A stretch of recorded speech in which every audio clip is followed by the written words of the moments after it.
Breast cancer के मुताबिक आपको आगाही दे सकें। आपको वैसे पता होगा काफ़ी चीज़ों का, लेकिन हम जिस इंस्टीट्यूट में काम कर रहे हैं जहाँ पे हम ये चीज़ ट्रीट करते हैं, तो हम ज़्यादा बेहतर तरीके से आप उसके फैक्ट्स और फिगर और उसकी अलामत क्या होती है, ब्रेस्ट कैंसर की कितना आम है, उसकी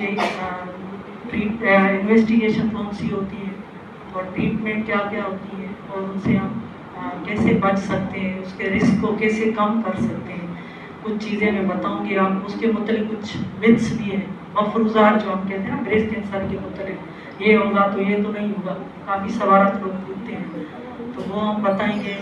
और ये जो ब्रेस्ट कैंसर अवेयरनेस है या ब्रेस्ट छाती के कैंसर के मतलब आगाही है, ये ख़ास इस अक्टूबर मंथ में पूरे पाकिस्तान में, ना फकत पाकिस्तान में बल्कि पूरी दुनिया में ये सेलिब्रेट किया जाता है।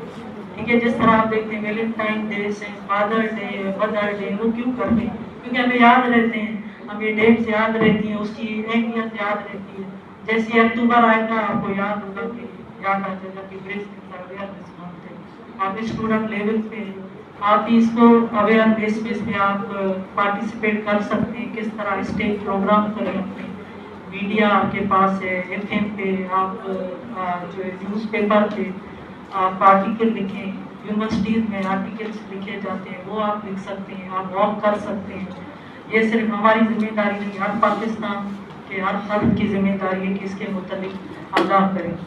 ठीक है, तो ये मंथ जो है वो ख़ास ब्रेस्ट कैंसर अवेयरनेस के लिए होता है ताकि याद रखा जाए ये कितना ख़तरनाक है और इससे किस तरह बच सकते हैं हम। जितनी ज़्यादा आगाही होगी हमें ब्रेस्ट कैंसर के मुतालिक और अपने मुतालिक, उतना आप ज़्यादा इसको कम कर सकते हैं और इससे बच सकते हैं। अर्ली स्टेज पे फौरी तशखीस और फौरी इलाज हो सकता है। तो हम आगे थोड़ा चलते हैं प्रेजेंटेशन पे।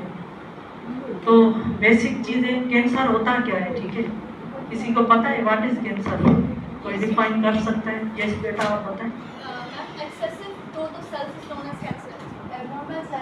यस, अनकंट्रोल्ड और नॉर्मल सेल ग्रोथ। ठीक है, नेचुरली ये होता है कि सेल जो होते हैं ना हमारे एक हद तक बढ़ते हैं, फिर वो डैमेज खत्म हो जाते हैं और आगे नहीं बढ़ते। जैसे आर्गन हमारे बन रहे होते हैं, जैसे हम छोटे बच्चे होते हैं तो एक आर्गन बनता है, उसके बाद वो फिनिश हो जाता है। लेकिन ट्यूमर में ये होता है कि कैंसर में या ट्यूमर में बढ़ते बढ़ते बड़ी एक लंप सा बन जाता है, फिर वहाँ से ट्यूमर स्प्रेड होते हैं, लोकल जहाँ पे बीमारी वहाँ से फैल के किसी और जगह पे चले जाते हैं। जब तक उसका कोई ट्रीटमेंट ना हो, जब तक उसको कोई सर्जरी से निकाला ना जाए, कीमोथेरापी, रेडियोथेरापी ना दी जाए, ये बढ़ता रहता है और फैलता रहता है। इसलिए हम कहते हैं कि इसकी हमें अवेयरनेस हो, इसको कैंसर कहते हैं। So most commonly diagnose cancer है फीमेल। हमारे पास हम डेली देखते हैं यूपीडीज में न्यू केसेस आते हैं जो हमारे रजिस्ट्रेशन के लिए नए केस आते हैं कैंसर की हिस्टोपैथोलॉजी के साथ। तो ब्रेस्ट कैंसर मोस्टली 1-2 डेली होते हैं हमारे पास जो कि डायग्नोज होते हैं विद द ब्रेस्ट कैंसर। ठीक है, 2 या 1 या कभी 3 केसेस। ठीक है, तो एवरेज एवरी 2 मिनट जो एक रिसर्च की गई कि हर 2 मिनट में एक औरत जो है या एक खातून ब्रेस्ट कैंसर के साथ डायग्नोज हो रही है। ठीक है, पूरे मुल्क में। और उसके बाद जो है हर 13 मिनट में डेथ हो रही है खातून की विद द ब्रेस्ट कैंसर। क्यों? क्योंकि वो अर्ली स्टेज में नहीं आती, वो लेट स्टेज में आती है, बहुत देर हो चुकी होती है, जब उनका इलाज मुमकिन नहीं होता तब उनकी डेथ हो जाती है। तो अवेयरनेस का यही है कि हमें पता हो ताकि अर्ली डायग्नोज हो, अर्ली ट्रीट हो जाए, लाइफ बचाई जा सके। तो डेथ रेट कम किया जा सकता है with the early detection and the increased awareness, जैसे हम कर रहे हैं। ठीक है, हमने थोड़ा टाइम निकाला, हम मिल बैठे हैं, बात कर रहे हैं, हमें पता चलेगा काफ़ी चीज़ों का, हम वो जहन में रखेंगे। आप अभी स्टूडेंट हैं, आपको ज़्यादा ये चीज़ें याद रहेंगी और आप सोचेंगे आपके नेबर में कहीं रिलेटिव में कोई मसला है तो आप फ़ौरन उसे कहेंगे कि हमें एक फोरम पे किसी डॉक्टर ने आके बताया था, प्रोग्राम हुआ था, तो आप जल्दी चलें डॉक्टर को दिखाएं और अपना इलाज करें। हर 9 औरतों में से एक औरत में ये कॉमन है, हाई रिस्क है। ठीक है, रिस्क फैक्टर हम कहते हैं, हर 9 औरतों में एक औरत को ब्रेस्ट कैंसर का रिस्क है। ज़रूरी नहीं है कि होगा, लेकिन रिस्क मौजूद है। और 40,000 हर साल 40,000 औरतें सिर्फ ब्रेस्ट कैंसर की वजह से पाकिस्तान मौत का शिकार हो जाती हैं। और अर्ली डिटेक्शन अगेन हम कह रहे हैं increase chance of survival by more than 90%। अगर बिल्कुल शुरू वाले स्टेज में छोटी सी गिठान है, 2 सेंटीमीटर का लंप है, हमें पता चल जाए, हमने पूरा सर्जरी से निकलवा लिया, تو آگے کسی ایکسٹینسو ٹریٹمنٹ کی ضرورت ہی نہیں پڑے گی، صرف آپریشن سے ہی مسئلہ حل ہو جائے گا، اور اس خاتون کی یا اس لیڈی کی جو کہ پورے خاندان کو ریپریزنٹ کرے، اس کی زندگی بچائی جا سکتی ہے۔ رسک فیکٹر، اس کے ایگزیکٹ کوئی پتہ نہیں ہے کاز کا نا، ابھی تک جتنی ریسرچ ہوئی کہ آخر کیا کاز ہے، اسے پکڑا جائے، اسے ٹریٹ کیا جائے، اسے ختم کیا جائے تاکہ ہم بریسٹ کینسر سے بچ سکیں۔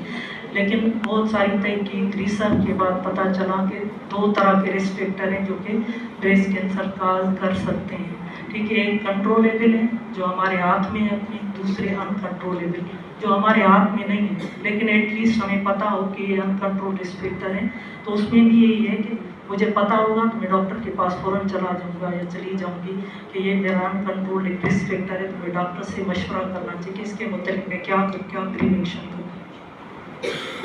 ان کنٹرول رسک فیکٹر جیسے ایج ہے، ٹھیک ہے، یہ بڑھتی ہوئی ایج کے ساتھ بریسٹ کینسر کامن ہے۔ جیسے جیسے ایج بڑھے گی، پہلے ینگ ایج میں کم ہوتا تھا، لیکن اب جو اب تک ہم ابھی دیکھ رہے ہیں کیسے تو ان میں ینگ فیمیلز میں بھی بریسٹ کینسر کامن ہو گیا، تو اس کو بھی ہمیں دیکھنا ہوگا، اس کی بھی ریسرچ کرنی ہوگی۔ اور بڑھتی ہوئی ایج کے ساتھ ہم کافی عرصے سے دیکھ رہے ہیں کہ 40 سال کی ایج یا اس سے زیادہ ایج والی عورتوں میں جلدی میں یہ بریسٹ کینسر ڈائگنوز ہوتا ہے۔ تو ایج کو ہم چینج نہیں کر سکتے، لیکن ہمیں پتہ ہونا چاہیے کہ بڑھتی ہوئی ایج کے ساتھ 40 سال کے 40 کے بعد کے risk factor for the breast cancer کو کیا کرنا ہوگا، ہمیں اپنی اسکریننگ کرانی ہے، ہم نے اس پہ فوکس کرنا ہے کہ اب یہ میری ایج ہے، مجھے ڈاکٹر کے پاس جانے میں کون سے ٹیسٹ کرائے گا تاکہ مجھے پتہ چلے کہ مجھے کوئی بریسٹ کینسر ابھی نہیں ہوا یا نہیں ہو رہا۔ کہ نیکسٹ ہے فرسٹ ڈگری ریلیٹو، یعنی آپ کے قریبی رشتے دار جیسے ماں، بہن، خالہ اور بیٹی، ان کو اگر ہوا ہے، کسی کی ماں کو ہے تو اس کی بیٹی کو بہت زیادہ رسک باقی عورتوں کے مقابلے میں، ماں کو ہے تو بیٹی کو ہو سکتا ہے، اور 40 سال سے پہلے ہو سکتا ہے، تو اس کو پتہ ہونا چاہیے کہ مدر کو ہے تو مجھے 30 یا 35 ایئر ایج میں ڈاکٹر سے جا کے مشورہ کرنا ہے، مجھے اپنا ایوالویشن کرنا ہے کہ خدا نہ خواستہ مجھ میں تو ایسا کوئی مسئلہ نہیں، ٹھیک ہے۔ یہ جینیٹک بھی ہوتا ہے نا، مدر ہے، جین سے ٹرانسمٹ ہوتا ہے، موروثی بیماری جیسے ہم کہتے ہیں، اور بھی بہت ساری موروثی بیماریاں ہیں جیسے ڈائبٹیز، ہائپر ٹینشن، صرف بریسٹ کینسر نہیں ہے، لیکن ہمیں پتہ ہو کہ بریسٹ کینسر جینیٹکلی ٹرانسمٹ ہوتا ہے۔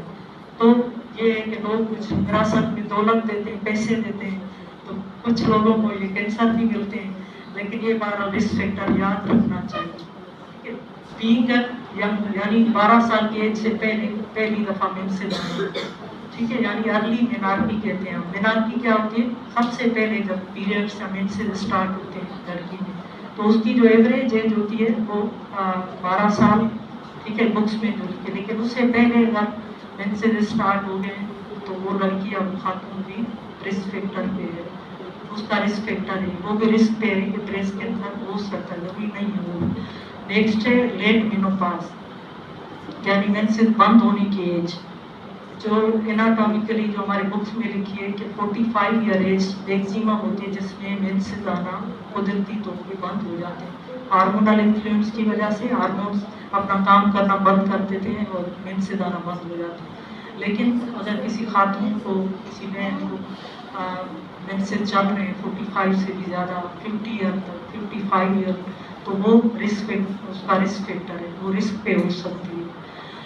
اینڈ انہیریٹڈ میوٹیشن، جنہیں میں نے کہا کہ جینیٹک جو ٹرانسمیشن ہوتی ہے، BRCA1 اور BRCA2 جین ہے جو کہ ٹرانسمٹ ہوتی ہے، تو یہ بھی پتہ ہونا چاہیے اگر مدر کو ہے تو اس کی بیٹی کو اپنا وہ ٹیسٹ کرانا چاہیے تاکہ پتہ چلے اس میں پازیٹیو تو نہیں ہے، اس میں کوئی رسک تو نہیں ہے۔ پریویس بائپسی شوئنگ ایٹیپیکل سیمنٹ، کسی پہلے کوئی چربی کی گٹھان تھی بریسٹ میں، اس نے ٹیسٹ کرائی بچی نے یا بہن نے، اس میں تھوڑے خطرناک قسم کے سیل آئے، تو اس میں آگے جا کے بریسٹ کینسر ظاہر ہو سکتا ہے۔ تو یہ تو ہے انکنٹرولیبل نا رسک فیکٹر جن پہ ہمیں اختیار نہیں، لیکن ہمیں ایٹ لیسٹ پتہ ہونا چاہیے اس کا۔ کنٹرولیبل رسک فیکٹر جو ہمارے ہاتھ میں ہمیں تو اگر ختم کر دیں تو ہم بہت حد تک بریسٹ کینسر کے رسک کو کم کر سکتے ہیں۔ الکوہول ڈرنکنگ، اسموکنگ، کیونکہ آج کل الکوہول بھی کامن ہے، پہلے ہم کہتے تھے نہیں پاکستان میں تو میل پیتے ہوں گے، فیمیل کم پیتی ہیں، لیکن ہائر کلاس کی فیمیل زیادہ لوگ بارہ یوز کرتے ہیں الکوہول، स्मोकिंग फीमेल करती हैं, हमारे पाकिस्तान बहुत ज़्यादा स्मोकिंग करती हैं, तो ये अल्कोहल स्मोकिंग बंद करने से हम ब्रेस्ट कैंसर का रिस्क कम कर सकते हैं। और बीइंग ओवरवेट यानी मोटापा एक बीमारी की जड़ है, हम जिसे कहते हैं आम अल्फाज में कि मोटापा जो है वो भी ब्रेस्ट कैंसर का रिस्क फैक्टर है। उसमें क्या होता है कि मोटे होने से हार्मोन्स डिस्टर्ब होते हैं जो ब्रेस्ट कैंसर काज करने की जो वजह बनते हैं, एस्ट्रोजन वगैरह, प्रोजेस्टेरोन है, ये अगर उनमें हो जाते हैं तो ज़्यादा हो जाते हैं तो उनमें ब्रेस्ट कैंसर का रिस्क बढ़ जाता है। तो नॉर्मल वेट होना चाहिए, ये तो हमारे हाथ में है ना, वेट रिड्यूस कर सकते हैं हम, ऐसी चीज़ें खाएं, ऐसी ग़िज़ा यूज़ करें, वॉक करें, एक्सरसाइज करें, तो उससे हमारा वेट नॉर्मल रहे। First child 30 year of age में या बच्चा ना होना, यानी अर्ली एज में अगर बेबी हो जाता है, मैरिज हो जाती है, तो वो एक अच्छा फैक्टर है। अगर लेट हो रही है, बेबी लेट हो रहा है, तो ये risk factor for breast cancer. No breastfeeding, ठीक है, कुछ माएँ जो है बच्चों को दूध नहीं पिलाती, हालांकि हमारे ये तो अभी रिसर्च से पता चले, कुरान पाक में आप देखेंगे उसमें लिखा हुआ है 2 साल तक बच्चे को दूध पिलाएं, ये बच्चे का राइट भी है, हक भी है, प्लस बीमारी से आपको बचा भी सकती है ये। तो ब्रेस्ट फीड करना एक फेवरेबल चीज़ है, तो उसको हमें मोटिवेशन उसकी देनी चाहिए कि ब्रेस्ट फीड करें, हमारे जिनके बेबीज़ हैं वो अपना दूध पिलाएं। हार्मोन रिप्लेसमेंट थेरापी ये वो होती है जब मेनोपॉज में फीमेल जाती है, उनके नेचुरली हार्मोन बनना बंद हो जाते हैं, जैसे एस्ट्रोजन है, उसका बॉडी पे बहुत इफेक्ट है, स्किन पे, हार्ट पे, बोन्स पे। जब ये बनना बंद हो जाता है तो उनको अजीब तरह की गर्मी होती है, हार्ट फ्लशेज होते हैं, घबराहट होती है, तो उनको बाहर से टेबलेट की फॉर्म में वो हार्मोन रिप्लेसमेंट थेरापी दी जाती है, एस्ट्रोजन बेस्ड टेबलेट दी जाती है, ताकि उनके जो सिम्टम्स हैं मेनोपॉज वाले वो ख़त्म हो जाए, ठीक है। तो बाहर कंट्रीज में तो ये कॉमन है, जैसे ही कोई लेडी मेनोपॉज में जाती है उन्हें HRT पे रखा जाता है, लेकिन बहुत ज़्यादा अरसे तक यूज़ करने से, कंटिन्यू यूज़ करने से 10-15 साल तक अगर HRT को यूज़ कर रहा है, कोई खातून यूज़ कर रही है, तो उनमें तकरीबन 10 से 15% ब्रेस्ट कैंसर का रिस्क बढ़ जाता है। तो इसका भी पता होना चाहिए कि ये चीज़ भी ब्रेस्ट कैंसर के रिस्क में आती है। बर्थ कंट्रोल पिल्स जो हमल रोकने की पिल्स होती हैं, इंजेक्शंस होते हैं जो फीमेल्स यूज़ करती हैं कि बच्चे में वक्फा किया जाए, 2 बच्चे हो गए, अब मुझे 5 साल का वक्फा करना है, उसके लिए कोई टेबलेट यूज़ कर रही हैं या कोई इंजेक्शन यूज़ कर रही हैं, वो भी काफ़ी अरसे तक 5 से 10 साल तक अगर कोई कंटिन्यू यूज़ करे तो उनमें भी रिस्क बढ़ जाता है, तो ये भी देखना चाहिए। लेकिन पहले जो पिल्स आती थी वो सिर्फ एस्ट्रोजन बेस्ड होती थी, अब रिस्क और कम हो गया क्योंकि ये पिल्स और रिफाइन करके कॉम्बिनेशन एक एस्ट्रोजन प्रोजेस्टेरोन दोनों उसमें डाले गए ताकि इनका जो है ब्रेस्ट कैंसर उसमें रिस्क कम है। लेकिन फिर भी अवेयरनेस होनी चाहिए कि ये चीज़ मुझे कितने अरसे तक यूज़ करनी है, डॉक्टर से मशवरा करना चाहिए कि कब तक यूज़ करनी है, क्योंकि मैंने सुना है इससे ब्रेस्ट कैंसर का रिस्क है, तो ये पता होना चाहिए। ये कंट्रोलेबल है, यानी पिल्स ना लें, वेट को हम रिड्यूस करें, बेबी अर्ली होना चाहिए, ब्रेस्ट फीड करना चाहिए, डाइट अच्छी लेनी चाहिए, जंक फूड्स जैसे बर्गर, पेस्ट्रीज, कोल्ड ड्रिंक्स और पिज़्ज़ा ज़्यादातर हम यूज़ करते हैं ना, बस खाना नहीं बना सकते, थक गए, ऑनलाइन आपने ऑर्डर कर दिया, ठीक है, आजकल ये कॉमन है, पिज़्ज़ा का ऑर्डर कर दिया आधी रात को, तो वो ज़्यादातर लोग ये चीज़ें यूज़ कर रहे हैं, काम मतलब ज़्यादा है, काम घर पे नहीं कर सकते, थक के आए, लेकिन इन चीज़ों का ये ड्रॉबैक होता है कि वेट गेन होता है, हार्मोन डिस्टर्ब होते हैं, दिस इज रिस्क, ओबेसिटी होती है, this is the risk factor for the breast cancer. Exposure to the radiation, कौन सी रेडिएशन, ठीक है, ये वो रेडिएशन है जो किसी और कैंसर की वजह से, अगर कोई खातून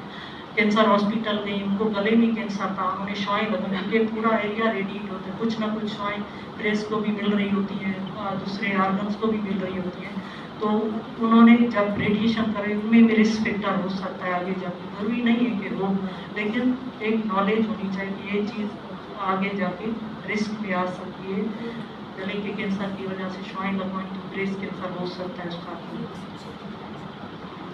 ये कुछ अलामात हैं ब्रेस्ट कैंसर की। मैं हमेशा ये कहती हूँ कि ज़रूरी नहीं है कि ब्रेस्ट कैंसर हो,